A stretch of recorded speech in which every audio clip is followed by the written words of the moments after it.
台北捷运公司南四界司机歇困室发现有毒品。捷运警察是讲，有一个员工表示，伊在巡车检查时捡到这个毒品，甲伊放伫歇困室。捷运公司嘛强调讲，这员工有接受验尿，是无验到讲有毒品的反应。警方阁继续在侦办，这员工嘛先调离赛车的职务。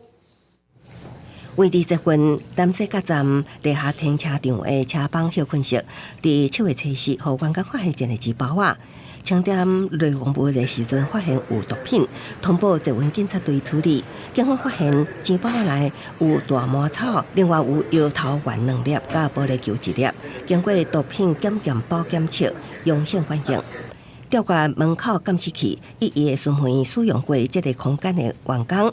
一名行车专员表示，是伊伫南西角列车内巡视的时阵捡到的。是在南四角的这个列车里面的巡检的时候呢，发现有这样的一个物品。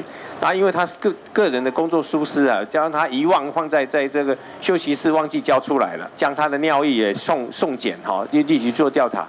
那这个送检之后，目前得到的结果，它是阴性。捷运公司表示，当事人毒品反应是阴性，并无毒驾。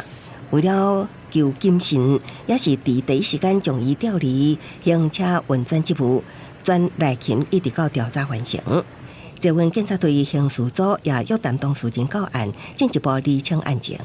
通知他做笔录之后呢，那我们会进行这个验尿的这个动作。捷运公司强调，公司对行车人员原本都有严格的管理机制，定期体检检查，今年度已经伫5月开始作业。另外，要负无定期的流液抽检，针对这摆事件，会重新检讨行车专员捡到碰见的物件的作业流程，后续会全力配合警方厘清物品来源。那员工不法持续属实，会以属严厉方式来处理。记者综合报道。